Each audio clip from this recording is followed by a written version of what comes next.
পশ্চিমবাংলার মানুষরা ডিসেম্বরের লাস্ট উইক বা জানুয়ারি ফার্স্ট উইকে বাড়ির ছাদে ফিস্ট বা কোথাও গিয়ে পিকনিক করবে না, এটা ভাবা অসম্ভব। হ্যাপি নিউ ইয়ার বলে শুরু করলাম আজকের ব্লগ। আজ 1 জানুয়ারি আমরা অর্থাৎ আমি এবং আমার ফ্যামিলি সকলে মিলে যাচ্ছি পিকনিক করতে। কোথায়? দেউলটি, যেটি রূপনারায়ণ নদের খুব কাছে একটি জায়গা, যে জায়গাতে শরৎচন্দ্র চট্টোপাধ্যায়ের বাড়ি এবং তার পাশে একটি রিসর্ট, নিরালা রিসর্ট, ঠিক সেখানে। আর সেই রিসর্টের ইনফরমেশন দেব, কিরকম কি ব্যবস্থাপনা সেগুলো জানাবো, কতক্ষণ লাগে যেতে আসতে সেই ব্যাপারটা আপনাদের জানাবো এই ব্লগে। Happy new year again. This is business traveller Amarnath. আমি Amarnath, welcome to my blog. আপনাদের সকলকে হ্যাপি নিউ ইয়ার উইশ করতে করতে আমি পৌঁছে গেছি বাক্সারা ক্রসিং বা বেতর মোড়, যেটা আমরা হাওড়ায় বলে থাকি। আর ঠিক তার সামনে হচ্ছে এই ব্রিজটি, যেটি ক্রস করা মানে আমরা সাউথ ইস্টার্ন রেলের যে ট্র্যাক, যেটা হাওড়া থেকে টুয়ার্ডস দ্য সাউথ আসে, সেটিকে ক্রস করে আমরা এগিয়ে যাব সাঁতরাগাছি স্টেশনের দিকে, যেটি পড়বে আমাদের বাঁদিকে। এই সাঁতরাগাছি রেল ক্রসিং ব্রিজটির গুরুত্ব কিন্তু অনেক।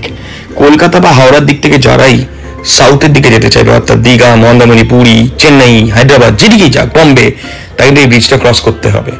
এবং এই ব্রিজটি কিছুদিন আগে পর্যন্ত ভাইব্রেট হতো, অর্থাৎ গাড়ি বা ট্রাক বা বাইক গেলে কাঁপতো। যাই হোক, রিসেন্টলি এই ব্রিজের উপরে কাজ হয় এবং এখন এই ব্রিজটি বেশ ভালো কন্ডিশনে রয়েছে।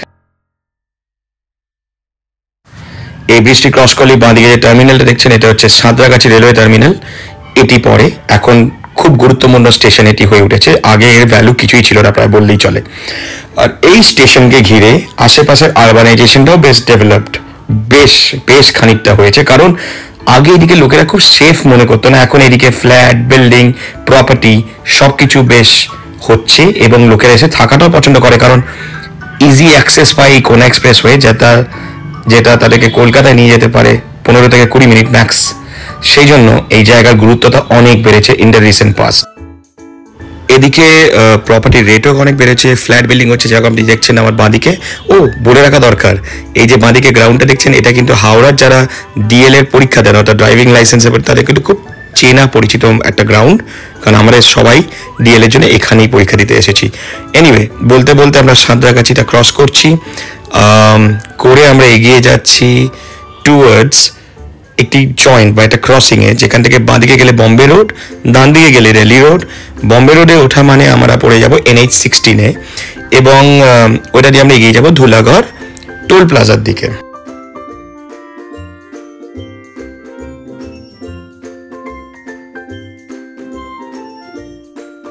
আমরা বম্বে রোডে অলরেডি গাড়ি নিয়ে উঠে পড়েছি। এটাকে NH-16 বলা হয় এবং এটিকে অনেকে সুরত এক্সপ্রেসওয়ে বা হাইওয়ে বলে, অনেকে এটিকে আবার চেন্নাই হাইওয়ে বলে, আবার অনেকে এটাকে চিরপরিচিত নাম, যেটা পুরনো নাম, বম্বে রোড বলে থাকে। যাই হোক, সোজা আমরা এগিয়ে যাব Dhulagarh toll plaza. Dhulagarh toll প্লাজায় যাওয়ার সময় যে টোলটা নেয় সেটি হচ্ছে অ্যাপ্রক্সিমেটলি 130 টাকার মতো, এবং আপনি যদি রিটার্ন করেন তাহলে সেটা পড়ে আরাউন্ড 65 টাকার মতো লাইট মিডিয়াম ভেহিকেলের জন্য। এনিওয়ে, আমরা পৌঁছে গেলাম হচ্ছে ধুলাগড়। এই হচ্ছে সেই টোল প্লাজা, যেটি ক্রস করে আমাদের এগিয়ে যেতে হবে টুয়ার্ডস রূপনারায়ণ নদী বা টুয়ার্ডস কোলাঘাটের দিকে। আমরা কোলাঘাট যাব না, অর্থাৎ রূপনারায়ণ ক্রস করব না, তার আগেই একটি ফ্লাইওভার আছে যেটাকে দেউলটি ক্রসিং বলে, সেখান থেকে আমরা ডান দিকে চলে যাবো দেউলটির ভেতরে। সেখানেই আমাদের আজকে নিরালা রিসর্ট, অর্থাৎ আজকের destination for the picnic, family picnic. আমাদের বাড়ি থেকে অর্থাৎ মধ্য হাওড়া থেকে নিরালা রিসর্ট টোটাল ডিস্টেন্স হচ্ছে অ্যারাউন্ড 48 কিলোমিটার্স। যেতে সময় লাগে প্রায় 1 ঘন্টা 40 মিনিট ট্রাফিক থাকলে, না হলে 1 ঘন্টা 15 থেকে 20 মিনিট। আপাতত আমরা বাগনান ক্রস করেছি আর ডিস্টেন্সটা ওইটাই যেটা আপনারা দেখলেন।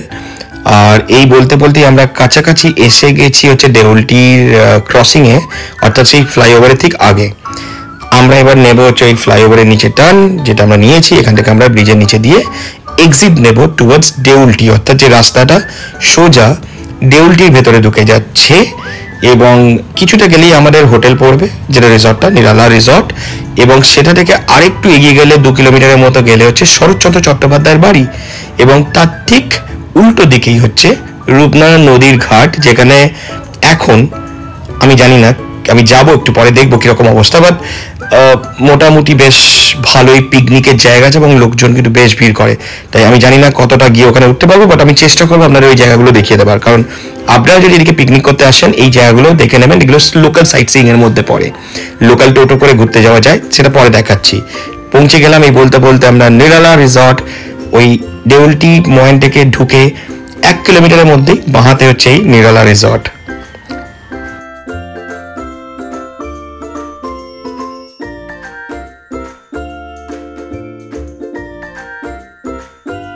নিরালা রিসর্টের জায়গাটি অনেক বড় এবং এখানে থাকা খাওয়া ব্যবস্থাও রয়েছে, মানে আপনারা নাইট স্টেও করতে পারেন বা এখানে এসে পিকনিক করতে পারেন বা কোনো অফিসিয়াল পার্টি বা কিছু থ্রো করতে চাইলে সেটাও করতে পারেন। আমি এই রিসর্টে প্রথমবার এসেছি, যদিও আমার চেনাশোনা লোকেরা অনেকবারই এসছেন। এই সামনে ডান দিকের বিল্ডিংটা হচ্ছে ওটা রিসেপশন। কিন্তু যাই হোক, আমি হোটেলের বা রিসর্টের ডিটেলস আপনাদের জন্য শেয়ার করছি। কন্ট্যাক্ট নাম্বার আছে, আপনারা পজ করে একটু দেখে নেবেন। আর এদের যে ফেসিলিটিসগুলো আছে সেগুলো এই কার্ডে মেনশন আছে, দেখে নেবেন। যদি আপনারা মনে করেন এখানে পিকনিক করতে আসতে চান বা এখানে থাকতে চান, let's say night or 2 nights family নিয়ে, এদের সঙ্গে ডিরেক্টলি কন্ট্যাক্ট করে নেবেন। ঢুকেই ডান দিকে হচ্ছে রিসেপশন। 3-4টে আলাদা আলাদা ব্লক করে এদের হোটেল বিল্ডিং আছে, মানে যেখানে আপনারা নাইট স্টে করতে পারেন। এদের রেস্টুরেন্টও আছে যেখানে আপনারা খাওয়া দাওয়া করতে পারেন, বা আপনারা এখানে গ্রাউন্ড নিয়ে স্পেস নিয়ে পিকনিকও করতে পারেন। চারিদিকে ফুল গাছ, বেশ সাজানো গোছানো, গাছপালা, মাঠ, সুইমিং পুল, সবকিছু নিয়ে বেশ জমজমাট এই জায়গাটি। এবং এতটাই বড় যে একসাথে এরা মোটামুটি কম করে হলেও 8 থেকে 10টা পিকনিক পার্টিকে এরা ভেতরে এন্টারটেন করতে পারে। আর তেমনি হচ্ছে এদের স্টাফ প্রচণ্ড ভালো, বেশ বেশ এনজয় করেছি আমি এখানে পিকনিক করে। অর্থাৎ দেখতেই পাচ্ছেন আমার ছেলে এবং আমার ফ্যামিলির একটা বাচ্চা, তারা কি সুন্দর খেলে বেড়াচ্ছে এই মাঠে এবং ভেরি ওয়েল অর্গানাইজড, আমি এটুকুনি বলতে পারি সকলের জন্য।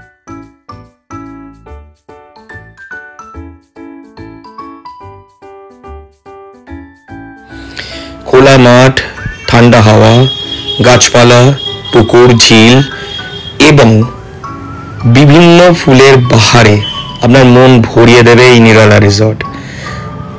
খাওয়া দাওয়া, লোকেদের ব্যবহার বাদ দিন, নেচারটাকে যদি এনজয় করতে চান নিরালা রিসর্ট ইজ আ মাস্ট।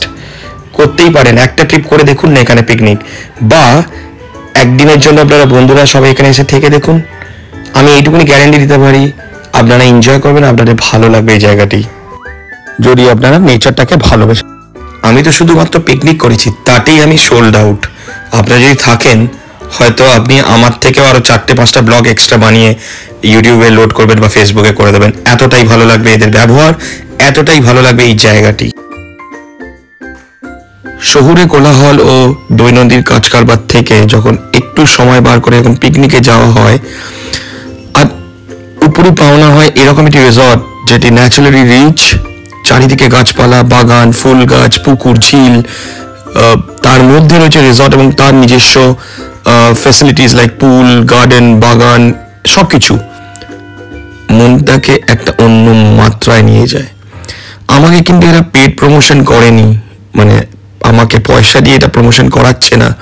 আমার এমন কিছু সাবস্ক্রাইবার নেই যে এরা আমাকে পয়সা দিয়ে কিছু করাবে, বা আমার কিছু ভিউয়ার হয় না এত 1000 দেড়েক 2-1 10 যে এরা আমাকে পয়সা দিয়ে প্রমোট করাচ্ছে। আমার সত্যিকারে ভালো লেগেছে তাই আমি প্রমোট করছি। আমি আগের বছর ঠিক এইরকম একটি রিসর্টে গেছিলাম বাসন্তী হাইওয়েতে, বনভীতি। আমি কিন্তু তার কোনো কথাই এখানে বলতে পারবো না, কেন জানেন?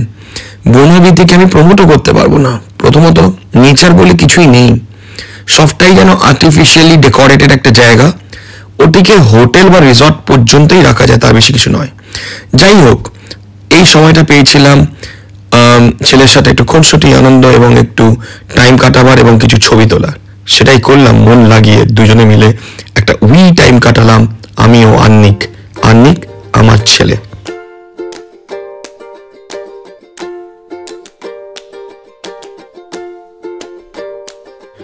যাই হোক, এই ছবি তুলে টাইম হলো আমাদের একটু লোকাল সাইট সিং করার। এই রিসর্ট থেকে 2 কিলোমিটার দূরেই হচ্ছে শরৎচন্দ্র চট্টোপাধ্যায়ের বাড়ি, কিন্তু তার আগে পরে একটি মদন গোপালের মন্দির। তো টোটো রিজার্ভ করা যায় ঠিক এই রিসর্টের সামনে থেকে। 300 থেকে 400-র মধ্যে ভ্যারি করে এদের ভাড়া, ডিপেন্ড করে কত লোক যাচ্ছেন এবং কি কি দেখতে চান। যাই হোক, ভাড়াটা পুরোপুরি ডিপেন্ড করে আপনার নেগোসিয়েশন স্কিলের উপরে। পৌঁছে গেলাম মদন গোপাল মন্দির। মন্দিরটির আর্কিটেকচার এবং তার ক্রাফটম্যানশিপ দেখলেই বুঝতে পারবেন এটি বহুকাল পুরনো একটি মন্দির, যাতে এখনো মত মেনে মদন গোপাল বা কৃষ্ণের পুজো হয়ে আসছে এবং আশেপাশের গ্রামের লোকেরাই সেটাকে মোটামুটি চালাচ্ছে ঠিকঠাকভাবে। টুরিস্টরা যায় তাই কিছু হয়তো এই মন্দিরের রক্ষণাবেক্ষণ করতে যা খরচ সেটা হয়তো কিছুটা ওঠে, বা আমি বলবো না অনেক বেশি কিছু পায় বলে। যাই হোক, এই জায়গার নাম হলো মদন গোপাল জিউ মন্দির। যদি আপনারা এখানে যাচ্ছেন দেউলটিতে, নিরালা নাও হতে পারে, দেউলটিতে বা কোলাঘাটে, এই জায়গাটা আপনি যেতে পারেন। এটা খুব কাছাকাছি একটি জায়গা এবং এইখান থেকে আর 1 কিলোমিটারের মধ্যেই হলো শরৎচন্দ্র চট্টোপাধ্যায়ের বাড়ি। আমরা এখান থেকে সোজা যাব সেখানেই, এবং সেখানেই রূপনারায়ণ নদীর পাড়টাও আপনাদেরকে ঘুরিয়ে দেখাবো। যাই হোক, আপাতত দেখুন এই মন্দিরের কিছু গ্লিমস।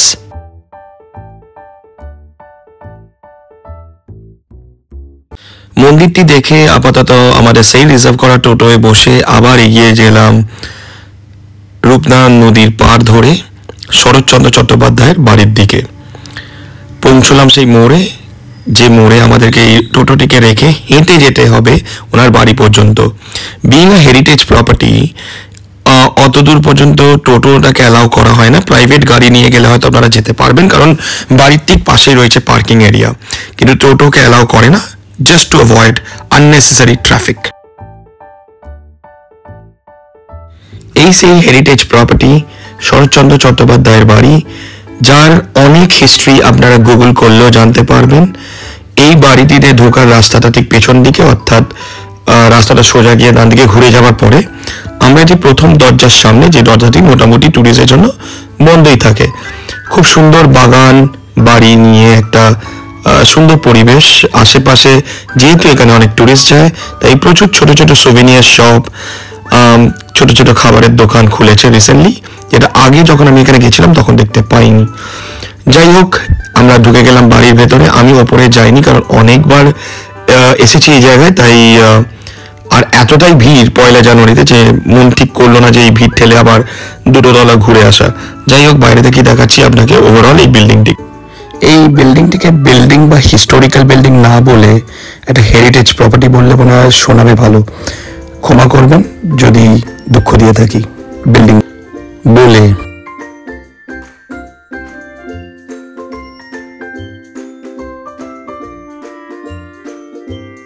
এটাই হলো শরৎচন্দ্র চট্টোপাধ্যায়ের বাড়ি।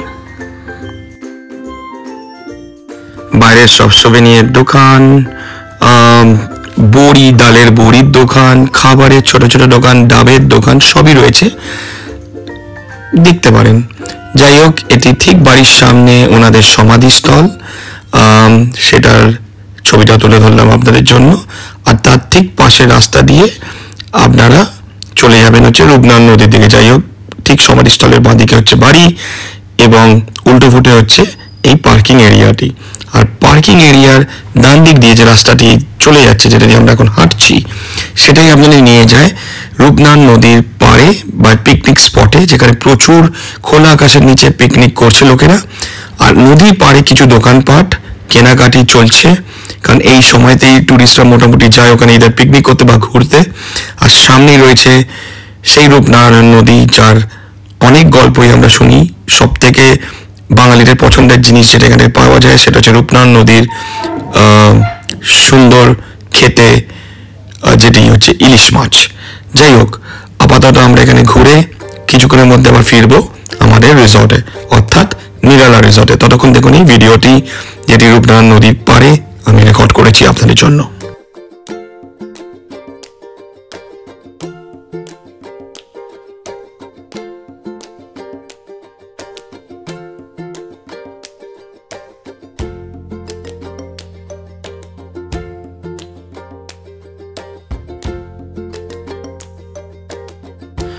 এই নদীর পাড় থেকে বিদায় নিয়ে সোজা চলে যাই শরৎচন্দ্র চট্টোপাধ্যায়ের বাড়ির সামনে টোটো স্ট্যান্ডে, যেখানে আমাদের রিজার্ভ করা টোটোটি দাঁড়িয়ে ছিল। সেখানে টোটোয় বসে আমরা এগিয়ে যাই আমাদের রিসর্টের দিকে, কারণ ওখান থেকে কল এসে গেছিলো lunch ready. And I was seriously looking forward to eat, কারণ আমি শুনেছি নিরালা রিসর্টের খাওয়া দাওয়া নাকি বেশ ভালো মানের। ভাত, ডাল, ভাজা, মাছের কালিয়া, চিকেন কষা, এভরিথিং ওয়াজ আউটস্ট্যান্ডিংলি গুড, মানে এতটাই ভালো যে না বলেই পারলাম না। খেয়ে দেখলে তবে বুঝবেন। যাই হোক, এই বলতে বলতেই সানসেটের টাইম, এবং পুলের ওপর দিয়ে সানসেটটি বেশ ভালো লাগছিল। এটাই হচ্ছে নিরালা রিসর্টের সুইমিং পুল। আউটসাইডের বা পিকনিক যারা করতে আসে তাদের জন্য এটা অ্যাক্সেসের করতে গেলে আশা করি একটা মিনিমাম বা নমিনাল চার্জেস আছে। যাই হোক, ওই 50 টাকা 60 টাকার মতো কিছু একটা চার্জেস আছে বোধ হয়, সেটা আপনারা ওখানে ম্যানেজমেন্টের সাথে কথা বলে জানতে পারবেন। অনেক লোক যারা এখানে নাইট স্টে করছে তারা তখন ওখানে খেলাধুলো করছে, কিন্তু আমাদের তো ফেরার সময়, আমাদের পিকনিকের দিন শেষ। ব্যাক অন NH16, যেটা ধরে আমরা ফিরে আসছি হাওড়ায় আমাদের বাড়িতে। ওভারঅল ভিডিওটি যদি ইনফরমেটিভ এবং নলেজ শেয়ারিং বলে মনে হয়, আপনারা কিছু আইডিয়া পেয়ে থাকেন এই পিকনিকের স্পটটার ব্যাপারে বা এই লোকেশনটার ব্যাপারে, please like, share and comment. আর যদি আপনারা কিছু আইডিয়া চান এই জায়গাটির ব্যাপারে, প্লিজ কমেন্ট করে জানাবেন, আমি আপনাদেরকে নিশ্চয়ই আইডিয়া দেব। আর পরের সপ্তাহে আমি আবার যাচ্ছি বারুইপুরে পিকনিকের আরেকটি জায়গায়, সেই পিকনিক স্পটটিকেও তুলে ধরবো আপনাদের জন্য একটি নতুন ভিডিওতে, কারণ সেখানে রয়েছে পেয়ারা বাগান। Thank you for watching my video. খুব ভালো লাগলো এই ভিডিওটা শেয়ার করে, and please subscribe the channel. Thank you so much. Have a happy new year.